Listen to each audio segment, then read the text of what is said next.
morning, Maing sir. buntag. Hi, John. Can you hear me? Yes, sir. Good morning. Okay, good morning. Salamat kaayo sa mainiton nga introduction, and thank you, Dr. Kalumpang, for inviting me to be part of your session today. I'm looking at the list of participants and I see a lot of teachers. Actually, all the people in the room are teachers, both from the service, pre-service education and in-service. And I'm really honored to join you today. So just want to check if all of you can hear me very well. So you can just click an emoji just to confirm if my audio is clear enough for you. Okay, that's perfect. And I also hope you can see me. I realize that my lighting is a little bad, but hope you can still see my face. Okay, salamat kaayo. And so, as mentioned by Dr. Kalumpang, I was based in Beirut, Lebanon, but I've just moved to Jerusalem. So my new work base will be in Jerusalem in the state of Palestine. And I'll be here for a year working for inclusive education. I know for a lot of Filipinos, Jerusalem is a very special place. So to those who are interested to come, let me know and you're welcome to visit me here. So I'd like to start, Sir John, by sharing my screen. And please let me know if you're able to see it. Okay. And as I share my screen, I would like to send the Google link in the chat box so that all the participants in this session are able to access my PowerPoint presentation right at their own working stations. So everyone, if you check your chat box, I've sent the Google link. Click it and you'll be able to see my presentation while at the same time I'll be sharing my screen.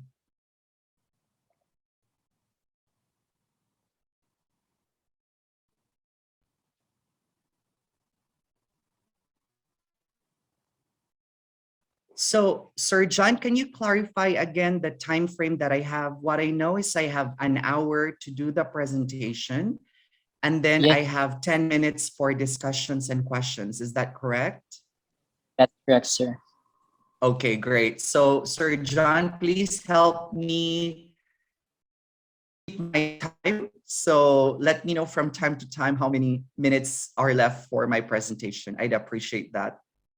Okay, sir. Noted. Okay. So Sir John and Dr. Kalumpang mentioned that the title of our session today is Inclusion in Education, a very important topic in the context of education. Oftentimes we hear about this concept, and very recently with the signing of the new law on inclusive education for students with disabilities, this whole conversation on inclusion in education is gaining a lot of momentum. And so it's very good that Foundation University is taking the time out to talk about this important topic in the context of education. So don't be confused as we go on with our discussions today.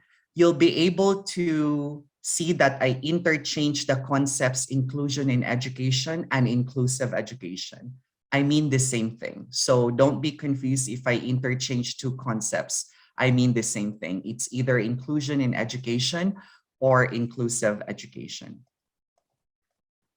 So I'd like to start by inviting each of you to think about their elementary, high school, or university days. And if you can see in the screen, I'm requesting all of you if makahinumdum ba ka og usa ka moment sa imong pagtungha when you felt included and you felt you belonged. What was this moment? And you tell us. So I'll give you a minute to think of a very specific situation in elementary or high school or university when you felt that you were included and you felt that you belonged. So think for 1 minute And then after thinking, you're very free to share your answers in the chat box. All right. So 1 minute starts now, and we look forward to reading your comments and responses in the chat box.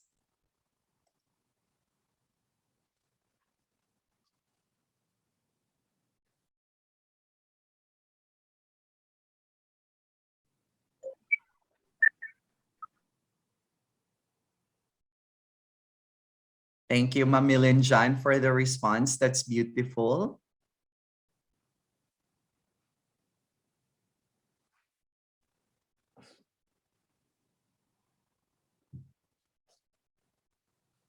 Any other responses?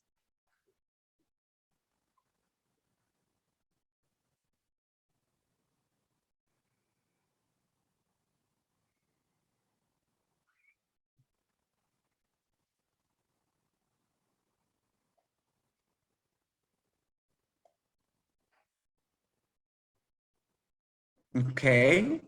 Thanks, Janelle.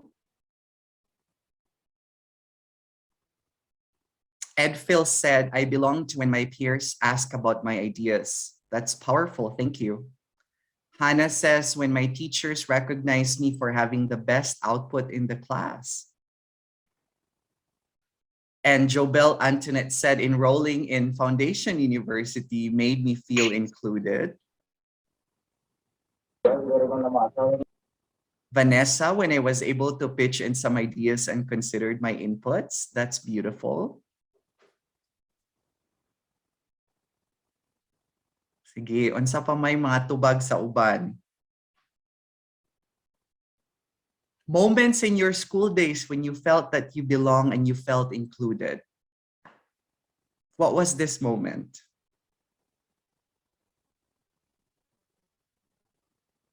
Rushy, when I was chosen to be the class president. Wow. Lolita, yes, Ma'am Lolita, yes, I felt I belonged to the group when I was given the chance to lead the group. Thank you, Ma'am Lolita, for sharing. And then Nina, when I transferred from one school to the other, and I received the best welcome from my classmates when they befriended me, knowing that I don't know anyone yet because I'm new. That's nice. Salamat, Nina, for sharing that.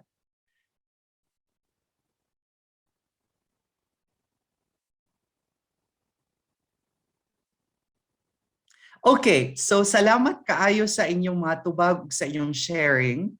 It's very interesting to see that when we were in school, and those of you who are still currently in school, especially those in universities, there are moments when we felt that we belonged. And most of the time, these moments are when we were asked to lead a group, when people welcome you even if you're new to the school. No, daghan ka itag mga kasinatian when we feel that we belong and we feel included in the group. So salamat kaayo for sharing that.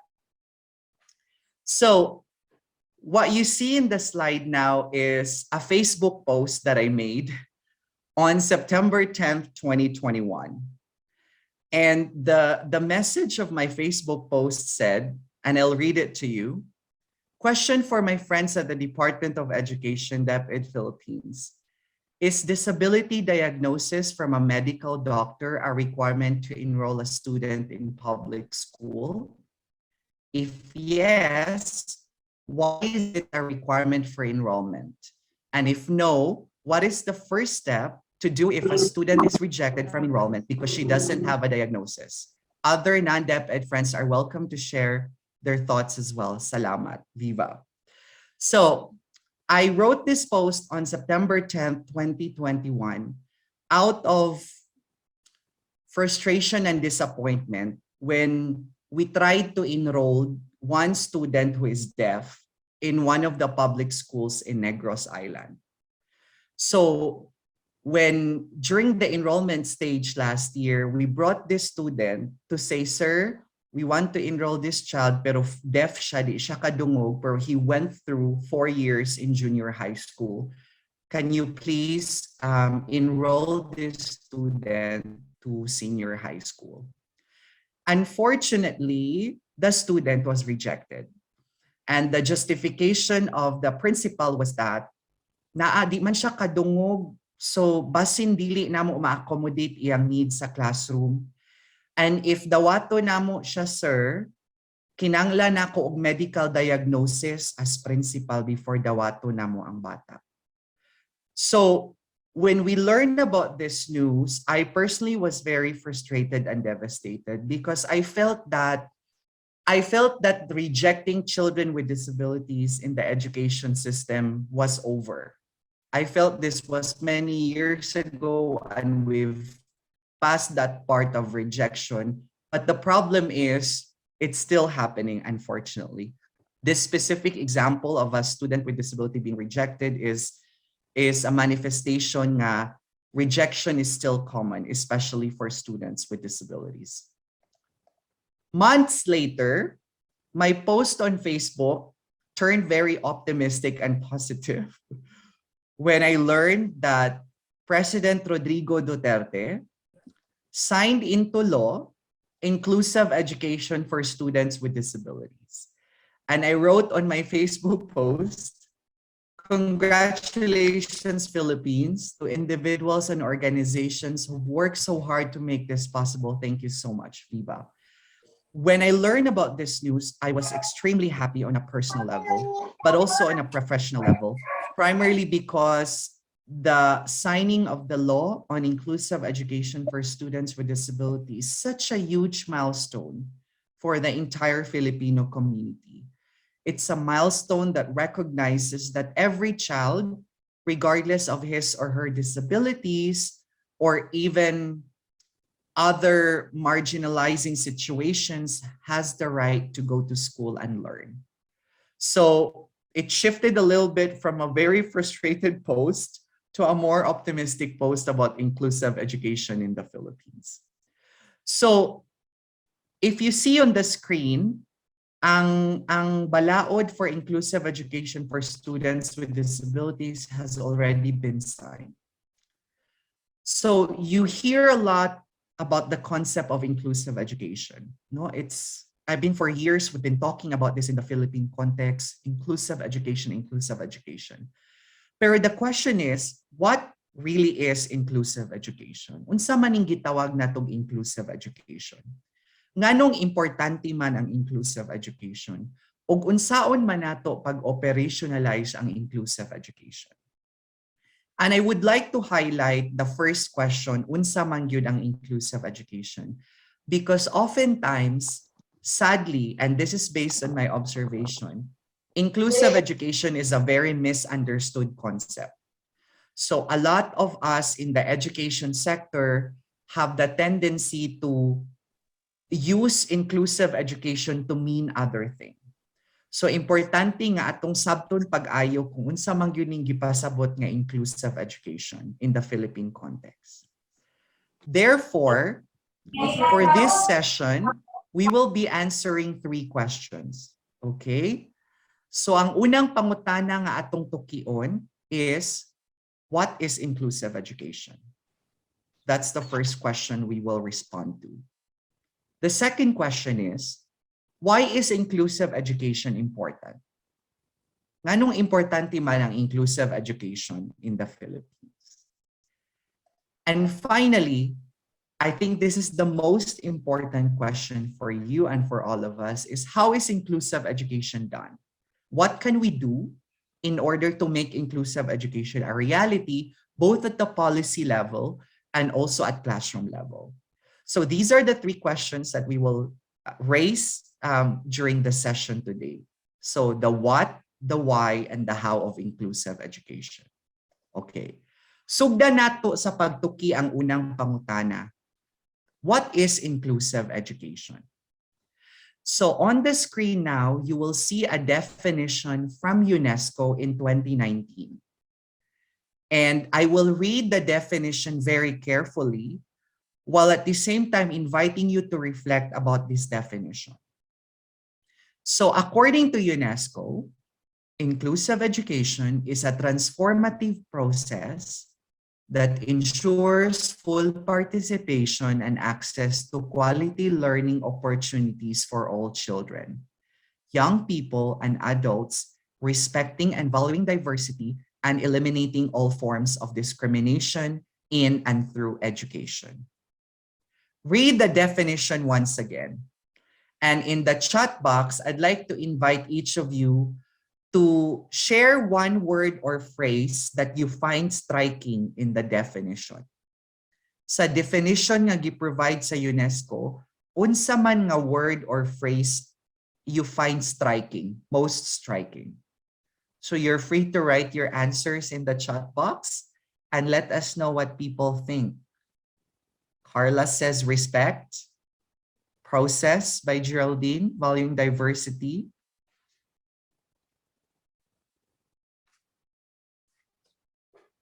Opportunities, thank you. Full participation. Okay, eliminating all forms of discrimination, that's good. And valuing diversity, opportunities for all. Okay, thank you for your responses. So keep sharing your responses. So kung atong lantawon, one of you said nga one of the striking word is process. And I think it's important to highlight nga kumusulti tag inclusive education, we mean that it's a process.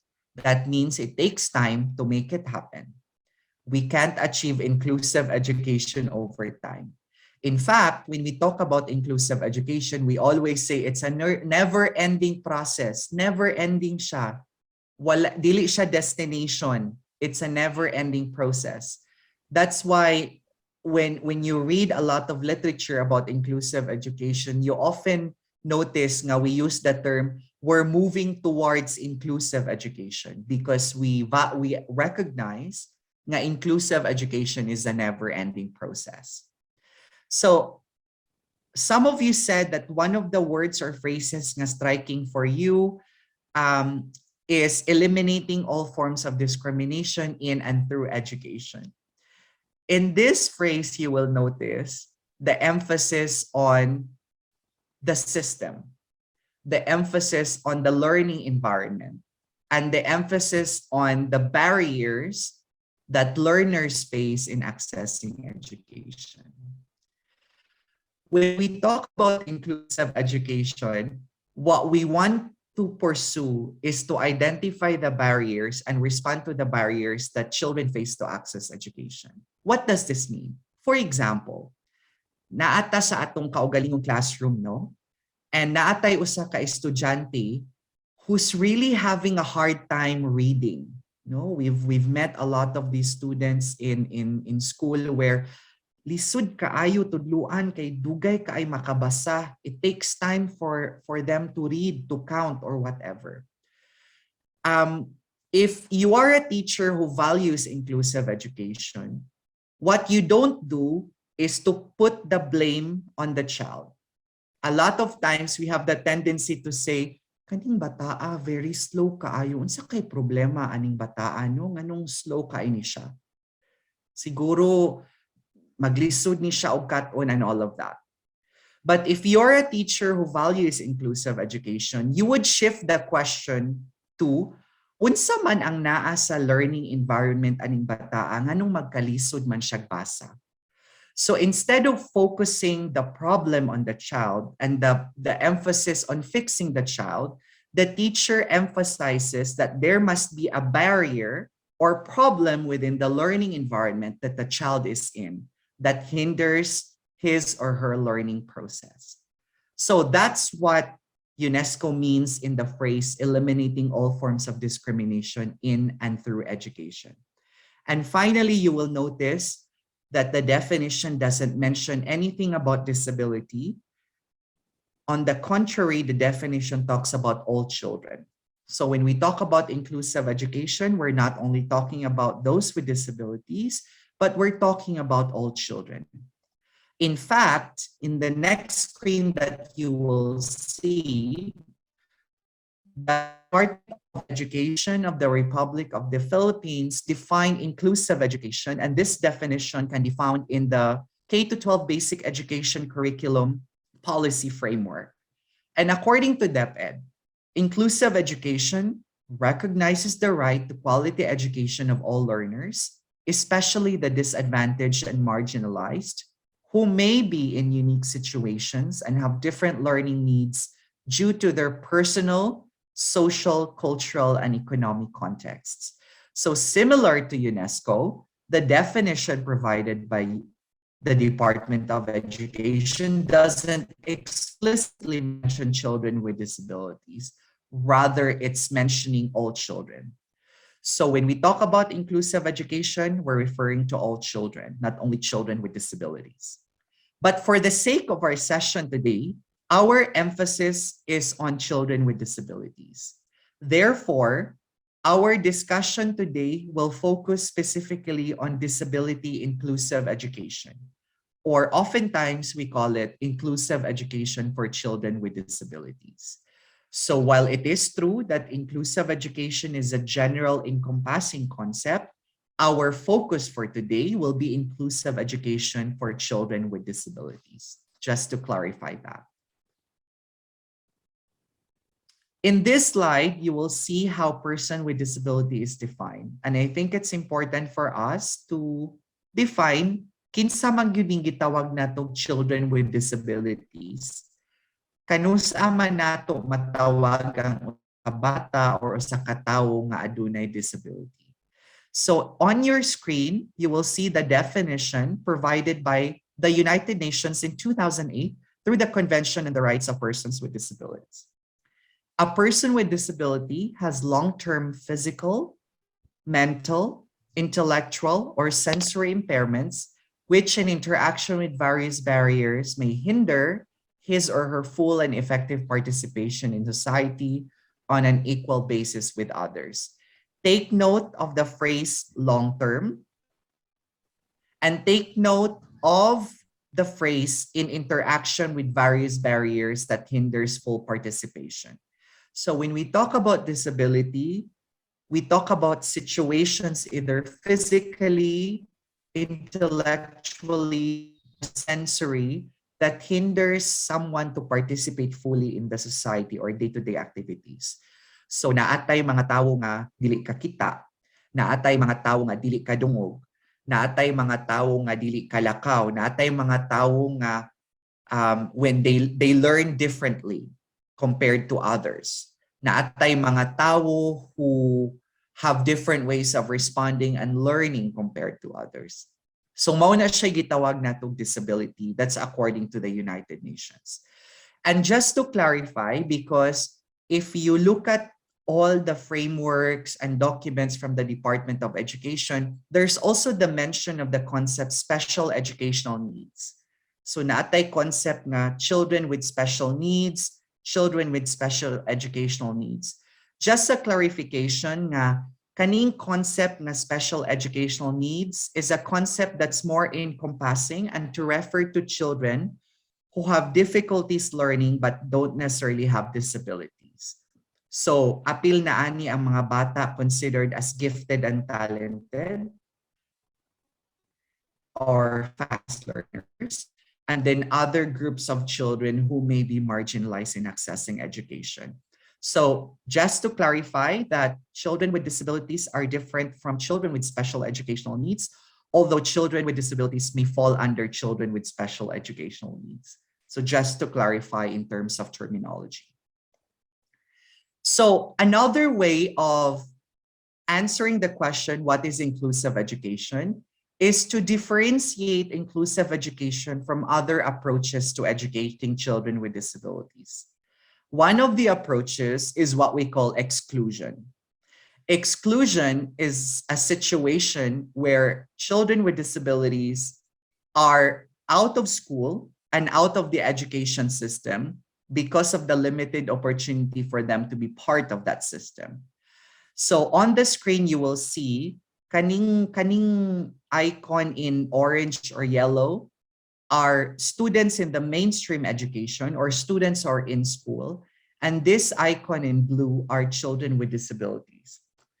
Exclusion means that children with disabilities are not in the education system because of different barriers. So kadaghanan sa mga batang may disabilidad na nagpuyo sa bukid, wala sa tunghaan because the school is too far away. A lot of children with disabilities who live in areas of conflict, specifically in areas in the Bangsamoro region, have a hard time being in school because of conflicts, you know? So for children living in disaster-prone contexts, they are not in school because of disaster risks and all other reasons. So exclusion is a situation where children with disabilities are out of the education system because of the different barriers that they face. Then we move to the concept of segregation. And I know you're very familiar with this.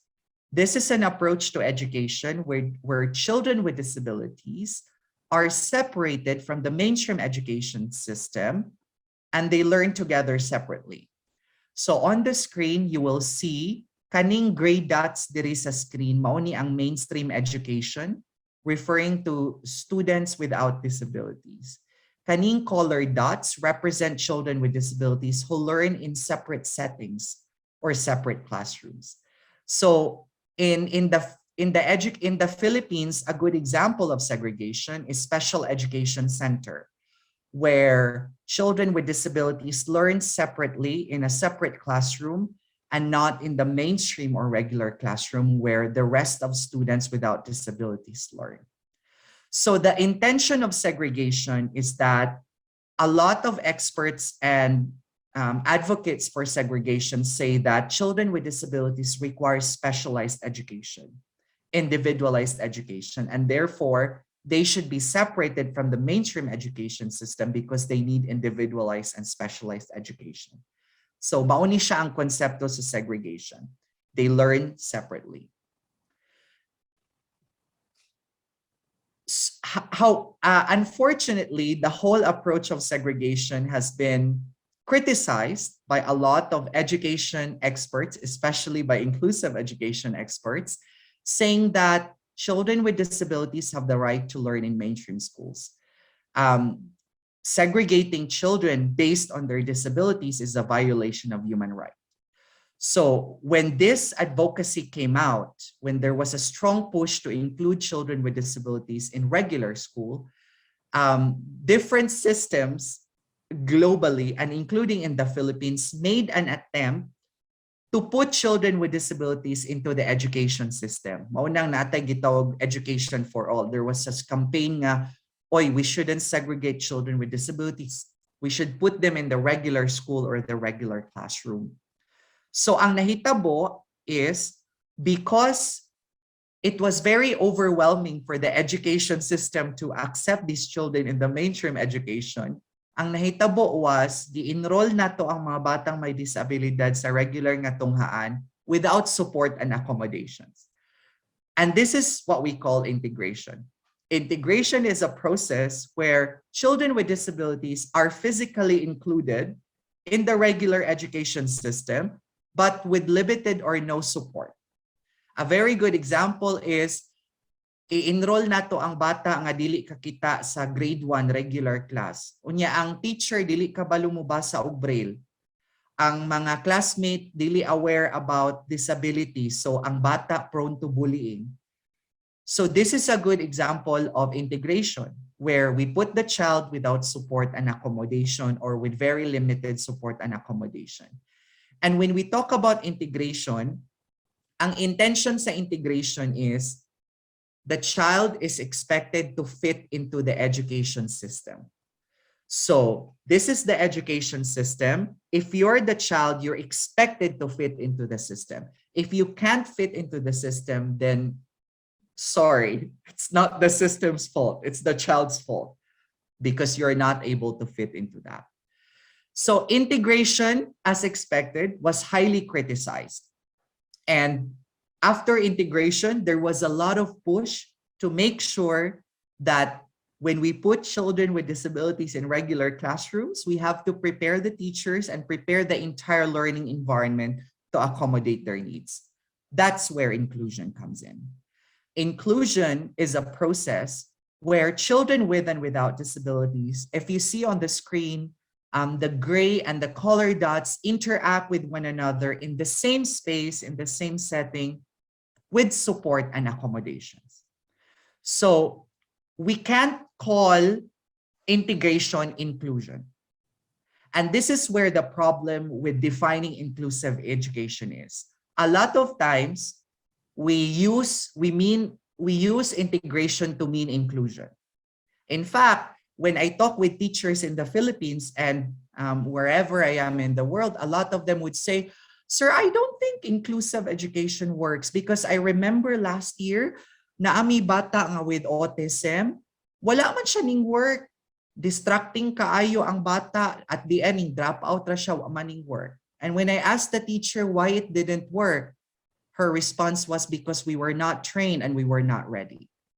So essentially, what they did was integration. It was not inclusion. So be careful when we say that inclusion doesn't work, because oftentimes when we say that it doesn't work, we actually mean integration. So the whole concept of inclusion is we prepare the learning environment to accommodate all students, including those with disabilities. We provide the support, we provide the materials, everything in order to make the learning experience more successful, not only to students with disabilities, but to all students.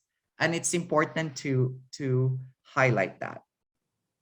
So reflecta kadali where we are in Negros Oriental. So we did talk about segregation. I deliberately removed exclusion, but I want to focus more on the three: segregation, integration, and inclusion.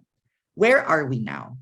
Asa naman ang Negros Oriental or Philippines in terms of educating children with disabilities? Are we in segregation approach? Are we in integration approach, or are we moving towards inclusion or inclusive education? So you're welcome to share your answers on the chat box. I will give you 1 minute to think through, and then you're very welcome to share your answers.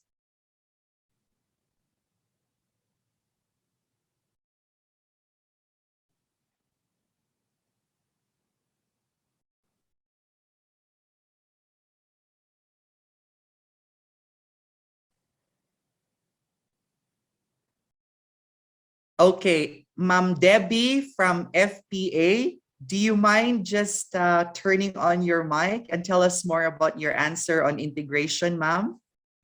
If you're comfortable with sharing your answer.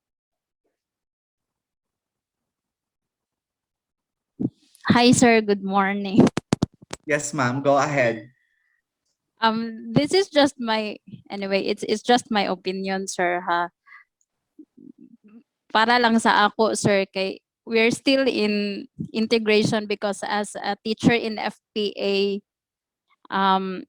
although we've managed to prepare our mainstream learners, sir, na mao na siya ang dili siya amo yung i-accommodate katong naay children with disabilities, dili na mo ipabuli like inana, pero as teachers, sir, sa FPA, I think we're not prepared enough nga mo handle og ingon ana nga situation. So dili mi kanang sweeto jud kaayo ba nga kanang prepare og minaayo, wala gani mi idea unsaon ni siya pagbuhat, like unsaon na mas maganahan siya ani nga lesson or asa siya dapat na ibutang ingon ana. So for me, murag hantod karon, sir, maglisod ra gyapon ko.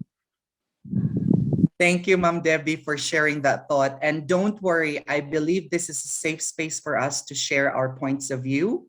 And any opinion or any point of view shared in this platform should be respected. And this is a safe space. That's why we're having this conversation. And Ma'am Debbie, thank you for the openness to recognize the limitation that your school has regarding inclusive education. And this is the first step to embracing inclusion. It's recognizing that there is a gap in your context and doing something to respond to the gap. So thank you for sharing that. I see an answer from Nina, integration and slowly moving towards inclusion. I also see an answer from Harriet saying in elementary and high school, most especially in public schools. I think we are still in segregation while in college we have the integration. Okay, that's a good observation. And then Ma'am Edphil said, I believe that public schools in Negros Oriental are engaging into inclusive education. Absolutely, Ma'am Edphil. And that's what we will look into later on about the how of inclusive education is how the Department of Education in the Philippines is doing its best to really move towards inclusive education and ensuring that students with disabilities are accommodated in mainstream education as much as possible. Sorry, Sir Edphil. Sorry. Okay, thank you for sharing your thoughts. So, salamat and keep sharing your thoughts in the chat box. And thanks for reflecting where we are in terms of segregation, integration, and inclusion. Um, Talking about Palestine, where I am right now, there is a lot of effort to move towards inclusion, especially in Jordan and Lebanon.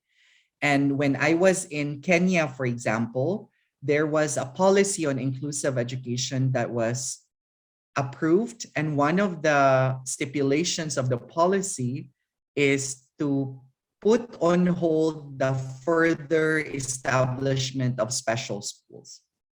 So the government decided not to put up more special schools, but rather invest money into the mainstream education system to prepare for inclusive education. So it's a very interesting development from other countries in the world as to where they are in terms of inclusive education.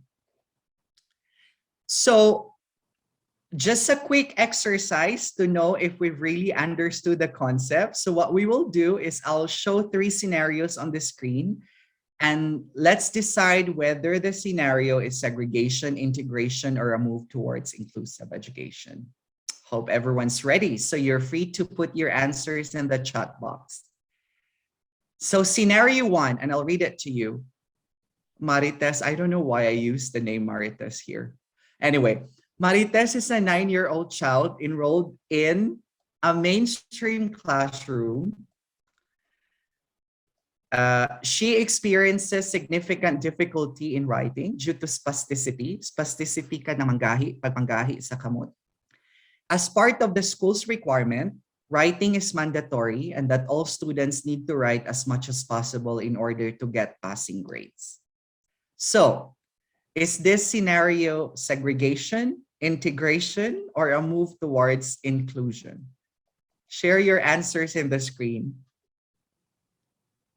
Okay. Segregation, integration.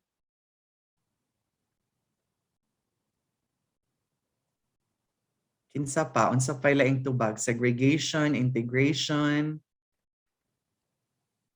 Integration. Correct. So this scenario is a good example of integration where the child is a mainstream classroom, na siya'y difficulty in writing, yet she is expected to fit into the system by writing so much even if she couldn't write.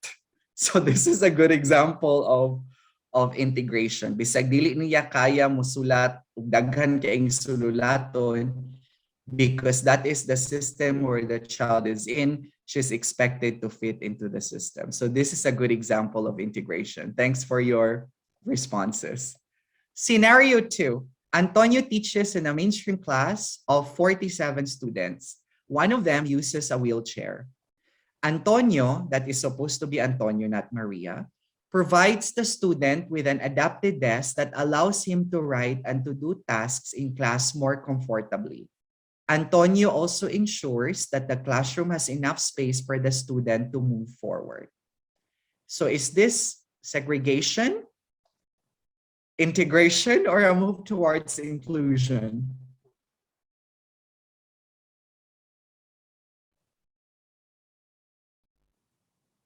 Great. This is a good example of a move towards inclusive education. Mga bright kaya itong participants today. Thank you. And the last scenario. A kindergarten school in Negros Oriental, this is purely fictional, admits children with disabilities to learn with children without disabilities. The school staff and teachers are not trained, however, on inclusive education strategies. Children with disabilities in the school are physically present but are not provided with support and accommodations. Is this segregation, integration, or a move towards inclusion? Perfect. This is obviously integration. That's very mga bright kaya tong mga participants today. So, I mean, in essence, I think it's very obvious that oftentimes what we're seeing on the ground is a form of integration, where yes, children with disabilities are in the regular classroom, pero kulang pa gyud ang support and accommodations to make the learning of the child successful. So thank you for your answers. Really appreciate it.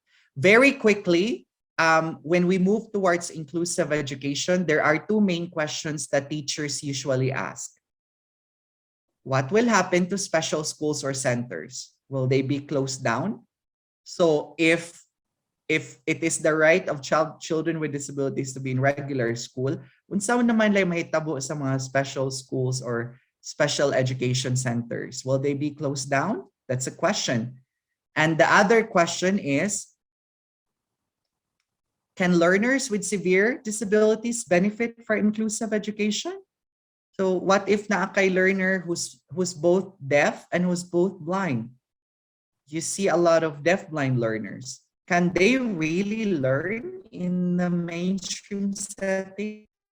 Does inclusive education work for these children? That's another question. We don't have to answer these questions now, but these are questions for reflections for you moving forward. Unsay mahitabo sa special schools or centers when we move towards inclusive education? And what will happen to learners with severe disabilities? Can they really benefit from inclusive education?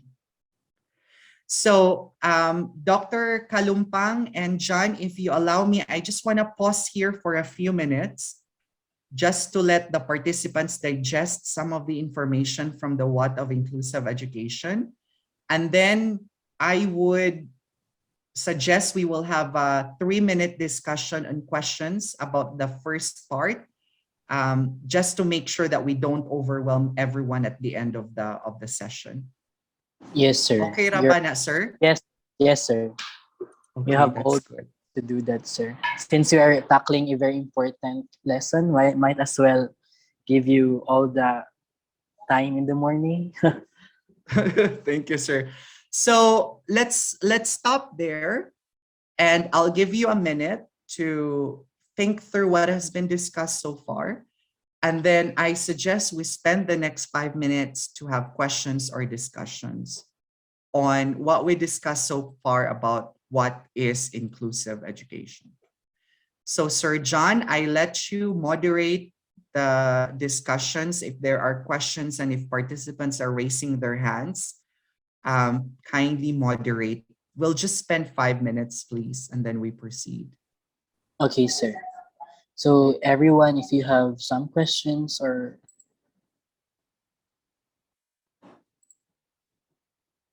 maybe you can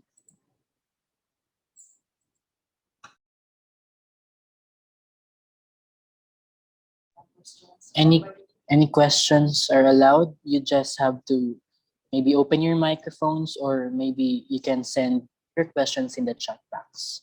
And Thank if you. they're not comfortable sending the questions in public, John, they can send the questions to me in private. And then I'll read it out loud without mentioning the name of the person. Don't worry. Okay, sir. You can private message Sir Rolando if you aren't comfortable writing your questions. Everyone is encouraged to ask questions, guys. Come on.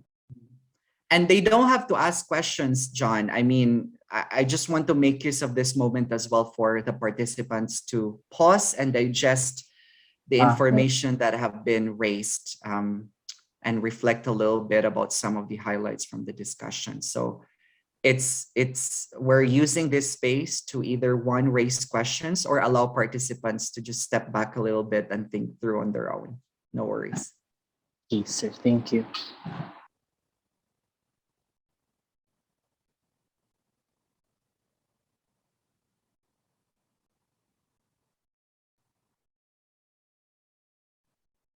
So there is a question, John, was sent to me in private saying, do you think the Philippines is ready for inclusive education? I mean, can we do it, sir? Good question. And I would recommend to respond to that question when we answer the question for the session, how is inclusive education done?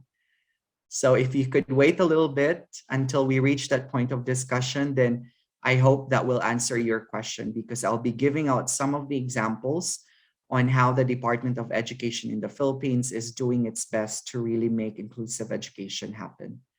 But thanks for the question.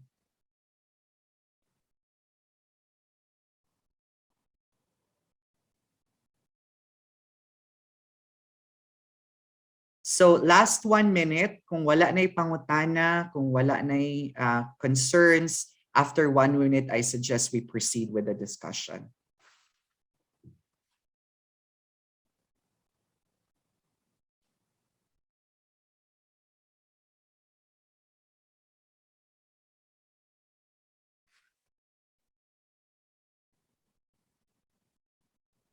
So there's a question from Sir Ed Phil. How would DepEd respond maximally to strengthen the special classroom for learners with disabilities? Considering nowadays we focus on upholding the health protocol to avoid COVID infection rather than on providing relevant materials to them. Sir Edfil, this is a very good question, and I would like to put this on hold a little bit until we reach the discussion on how is inclusive education done, because this question, same to the previous question, has something to do on how we make inclusive education happen.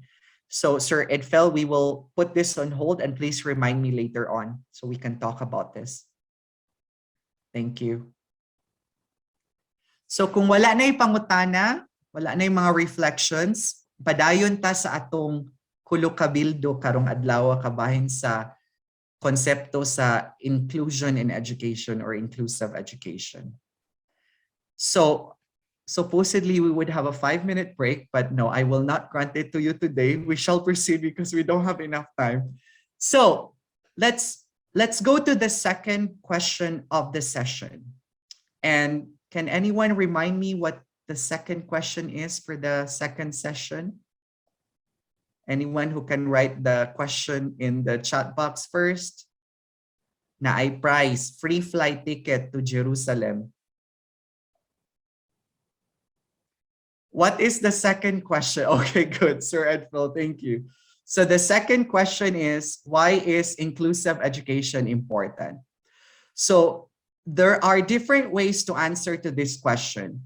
One way to do that is to understand the situation of children with disabilities in accessing education. So let's look at what the data says. Mauni ang data of children with disabilities in terms of their access to education, and these data are from UNESCO 2020. So mauni ang sitwasyon sa mga batang may disabilidad in terms of going to school. The first data that you will see is that there is still persisting exclusion worldwide. This means that children with disabilities are 2.5 times more likely to have missed out on schooling than their peers. So if ang bata buta sa usa ka barangay sa Dumaguete, he or she is highly likely not to be in school compared to his or her peers nga dili buta. And that's the reality. And we will talk about the barriers later on. The other data that we need to understand is that in the exclusion of children with disabilities is higher in low and middle income countries, including the Philippines. In fact, in low and middle income countries like the Philippines, 50% of children with disabilities can be out of school. And this is such an alarming figure, huh? 50% of them can be out of school. Alarming. The other data that we have to look into is using the gender lens. And it's very important to note that according to global data, girls with disabilities are more excluded from going to school than boys with disabilities. So there is a gender component into this because siguro sa atong social norms, now we should invest more on the boy child because he could do more compared to a girl child, maybe mauni factor. In Palestine, for example, in the area called Gaza, a lot of parents tend to marry off girls with disabilities early because of financial hardships. So, daghan sa mga batang babae nga may disabilidad diri sa yung magninyo for the sake nga ang mga ginikanan makakuha og financial support from the spouse or sa lalaki nga minyuan sa batang may disabilidad. So there is a gender component into this whole discussion on inclusive education. And here on your screen, you will see the different barriers that children with disabilities face in accessing education. And this illustration is from my organization, Humanity and Inclusion. And this illustration was part of the study that we published in 2020. I invite each of you to have a look at the screen and the illustration for a minute and study carefully unsay mga barriers and challenges that children with disabilities face in going to school.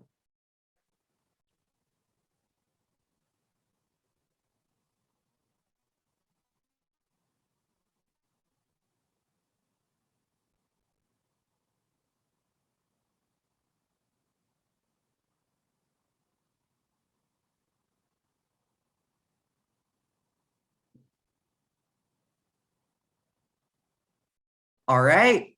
So you would notice that the barriers that children with disabilities face are not only within the education system, but also outside the education system. Let's take a look at some of them.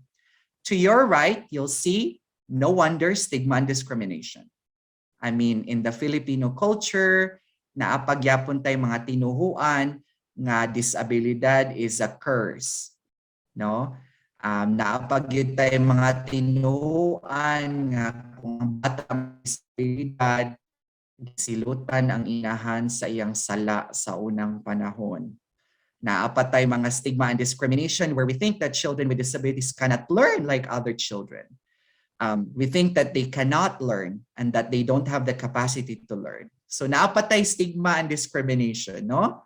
And then household poverty, we don't have to talk about it and explain. This is very self-explanatory. Of course, kung pobre ang pamilya, niya nay anak na may disabilidad, the tendency of the family is to prioritize education for a child without disability, not the child with disability. And this is the reality. We also have in access natay lack of assistive technologies, wheelchairs, screen readers, eyeglasses para sa mga batang may disabilidad. And then to the left side, you'll see a lot of barriers in terms of violence and lack of security. And then inaccessible or unsafe journey to school. Kadaghanan sa mga batang with disabilities have to go through very far terrains and inaccessible terrains for them to go to school. A lot of our school buildings and infrastructure are not physically accessible. So for children with physical disabilities, instead of them being able to access, dili na maka-access. I mean, in reality, we see schools on the top of the hill, no? Especially sa mga lagyo kaayo nga mga lugar, natay mga tunghaan nga nasa tuboy sa bukid, nga lisod, even students without disabilities have a hard time accessing. So how much more those with disabilities? And then within the education system, we discussed this already, we know that there is inaccessible infrastructure, non-adapted materials, natay mga learning materials nga dili adapted to the needs of students with disabilities, non-adapted curricula, which may not necessarily be the case in the Philippines now because the K-12 education curriculum is extremely inclusive in terms of its curriculum. So that's very good news. And of course, the big issue is lack of teachers' preparation.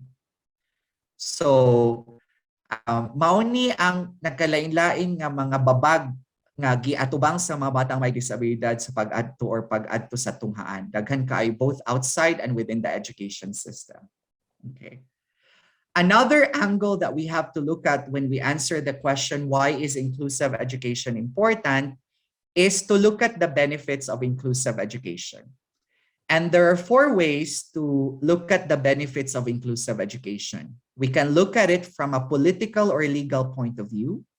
We can look at it from a social point of view. We can look at it from an economic point of view, and we can look at it from academic point of view. So let's see each one of them.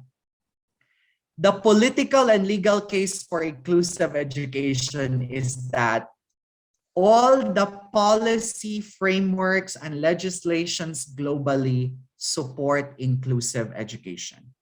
From the 1948 Universal Declaration of Human Rights to the Convention on the Rights of the Child to the Cali Commitment in 2019 on inclusive education, all of these global frameworks that the Philippine government signed or ratified or agreed to advocate for inclusive education.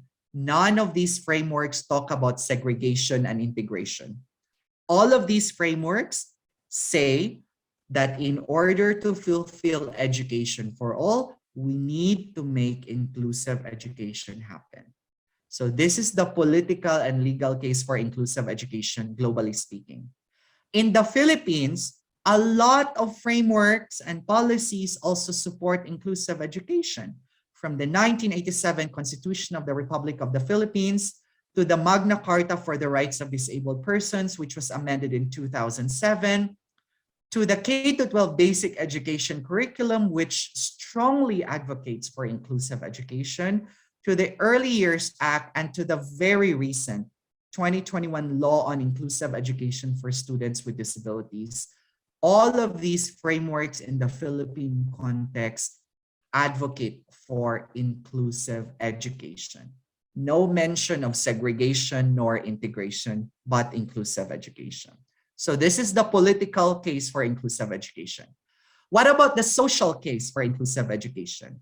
And I'd like to share this powerful quote that I really, really love when I talk about inclusive education. Children who learn together, learn to live together. The more we segregate children because they're different in terms of their abilities, in terms of their language, in terms of their gender, or whatever backgrounds we have, the more we make our society exclusive and discriminatory. Therefore, when we promote inclusive education, where children with and without disabilities are in the same classroom, seeing their differences, understanding diversity, learning from each other, we're teaching children to live together and therefore contribute to a more inclusive society. So that's the social benefit for inclusive education. The problem with segregation is that we keep, and if you talk to children with disabilities, a lot of research shows that children with disabilities who are put in segregated classes feel that they are inferior and feel that they're excluded from the mainstream of society because they learn in a different setting. As opposed to children with disabilities who learn in inclusive settings, they feel more empowered, they feel more belonged, and they feel more inclusive. And that's the social benefit for inclusive education. We don't want our society to be discriminatory, right? So we need to start inclusion in schools. And that's the social benefit for inclusive education. The other important benefit, which I think will be very interesting for the Department of Education, is the economic case for inclusive education. And I'm going to read this economic justification about inclusive education. According to an OECD report from 1919, it estimated the average cost of segregated placements to be 7 to 9 times higher than the placement for children with disabilities in general education classrooms.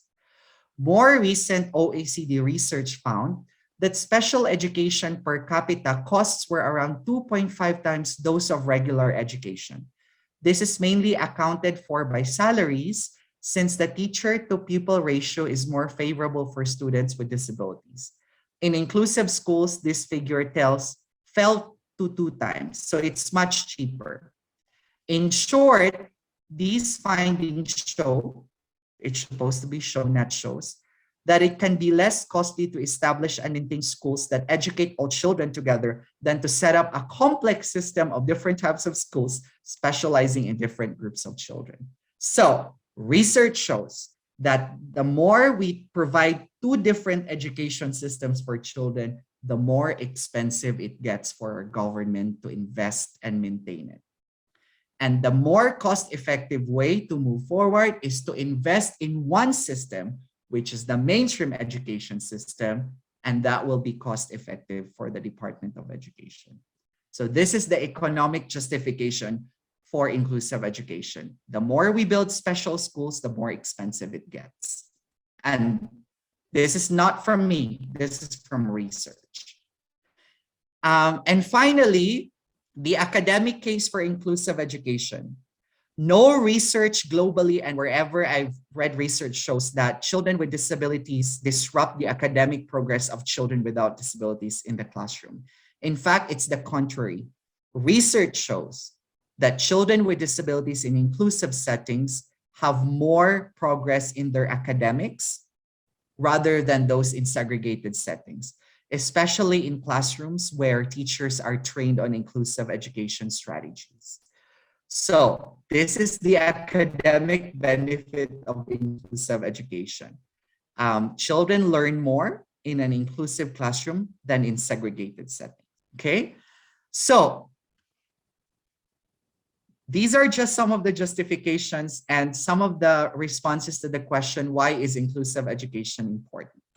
So I would like to take a pause a little bit for like 2 to 3 minutes. I'm checking the time. I have a few minutes left.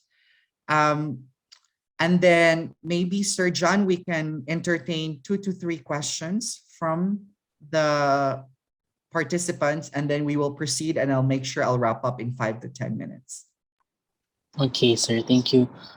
May we request everyone, we're encouraging everyone to maybe ask some questions or some details that you are struggling to understand, and comment it on the comment box, or maybe you can unmute yourselves. We are catering 2 to 3 questions or anything. So feel free to do so. Especially, Sir John, about the justifications for inclusive education. I'm curious to know if our participants agree or disagree to the arguments presented. Yes. There's a question, sir. A question. Why can Philippines easily adopt inclusive education? In policy, we've adopted inclusive education already. I think, as I said, at policy level, we are advocating for inclusive education. But in practice, it remains a challenge, primarily because of this illustration that I show you. There are lots of barriers and factors that contribute to this, both outside the education system and within the education system. So Janelle, I hope this illustration answers your question.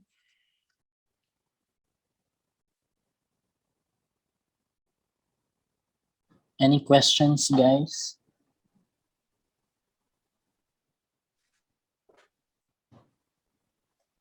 You're welcome, Janelle. Thanks for the question.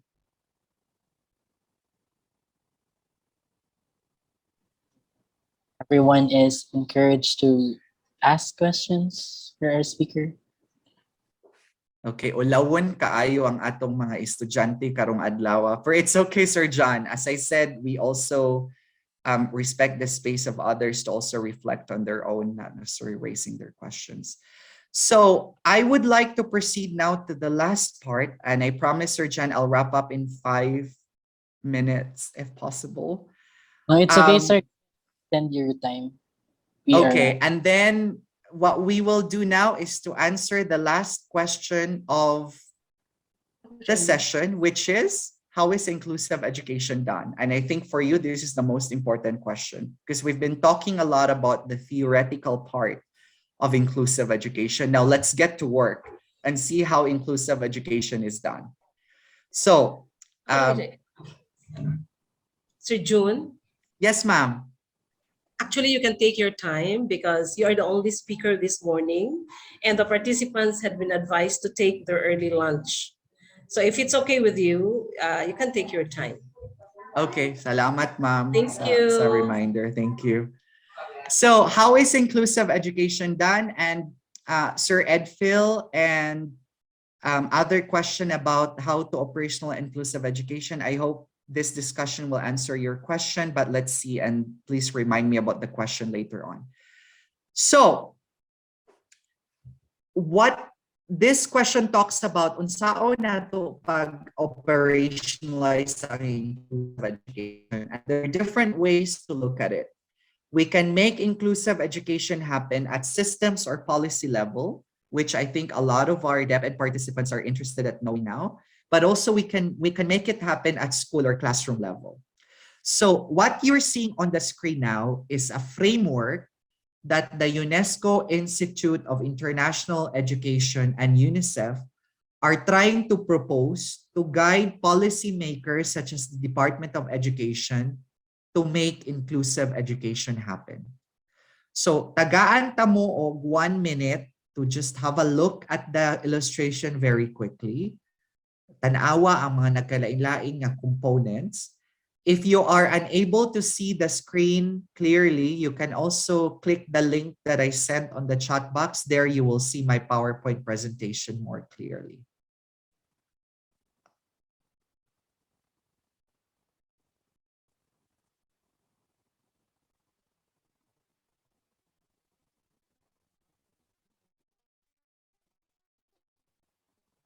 So in essence, ang buot ipasabot diri sa framework is in order to make inclusive education happen, it's not enough to do teacher training.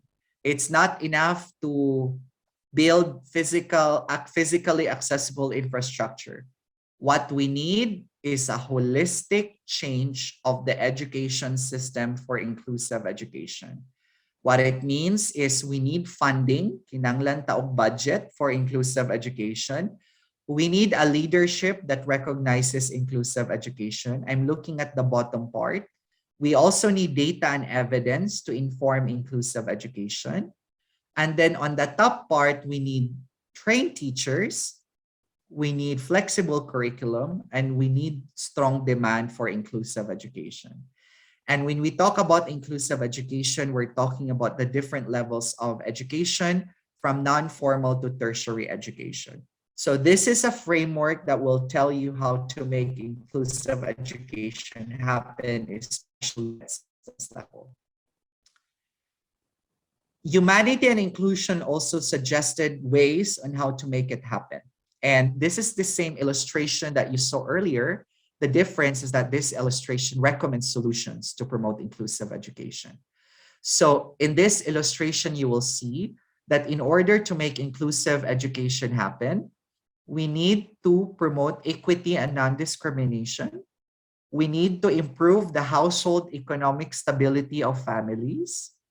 A good example for this is the 4Ps.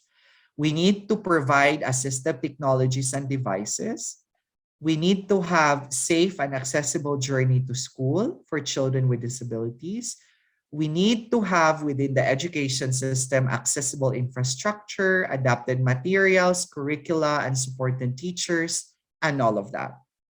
But if you look at the illustration in essence, this is not only applicable for children without disabilities. This is applicable for all children. All children need equity and non-discrimination.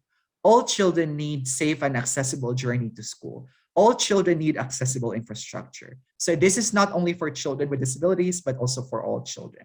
And this is a framework that tries to suggest how to make inclusive education happen. At the classroom level, we all know and we're familiar that in order to make inclusive education happen, the first step is for teachers to recognize inclusive teaching approaches. Approaches such as differentiated instruction, active learning, multisensory teaching, and universal design for learning actually help promote inclusive education, because these inclusive teaching approaches recognize that all learners have different learning styles and that learners have different intelligences that are important for the teaching learning process. So for a lot of teachers who are here today, embracing this whole idea of differentiation, active learning, multisensory teaching, and universal design for learning is critical to making inclusive education happen. And all of these approaches have been mentioned in a lot of frameworks by the Department of Education, especially the K to 12 basic education curriculum.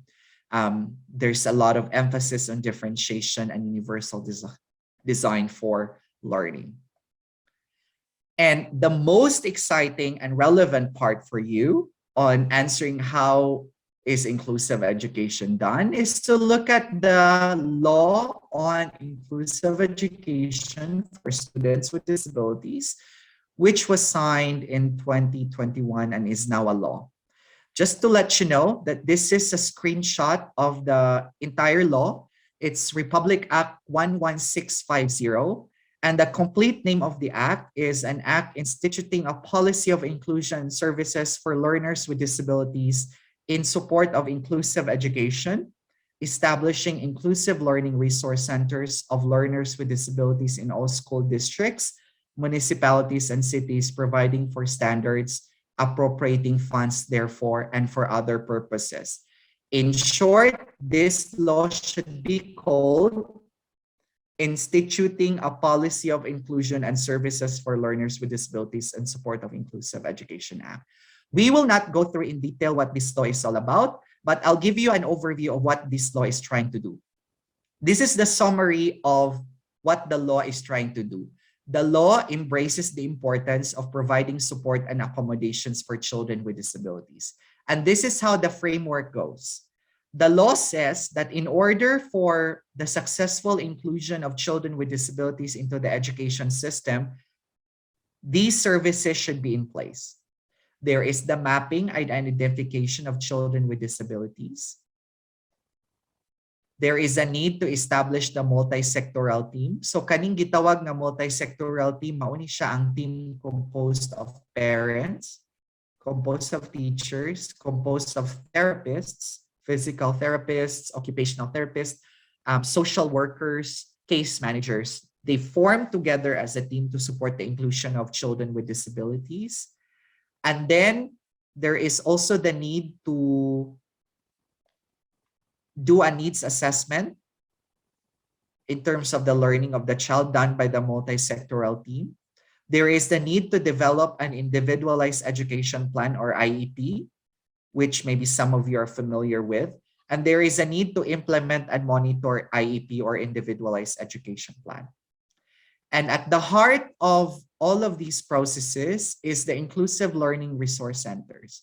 So just to let you know that according to the law, the centers that we call now as special education centers will now be called as inclusive learning resource centers.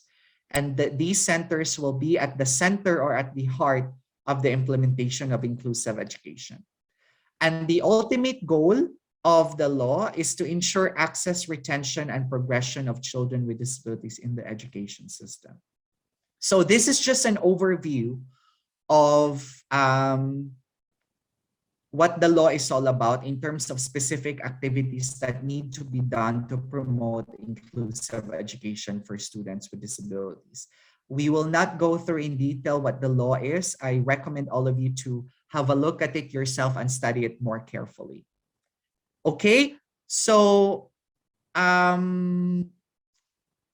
think that's the end of my discussion today. And maybe before I end, I think I just want to ask everyone if we were able to answer the following questions for the session. The first one being, what is inclusive education? Why is inclusive education important? And how is inclusive education done? I hope we were able to answer these questions from the sessions, but we will have a discussion moment later on, shortly after I present all the slides. And then I just want to share this beautiful drawing that was made by a child artist from India. And the description of the drawing says, my mainstream school teacher is providing sign language to students in a general school setting so that the deaf student can follow the classroom teaching and communicate well.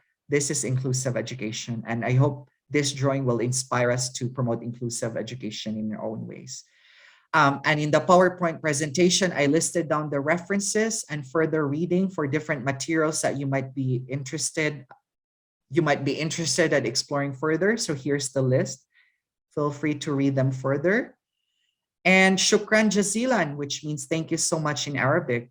So Sir John, over to you now. Thanks very much for your time.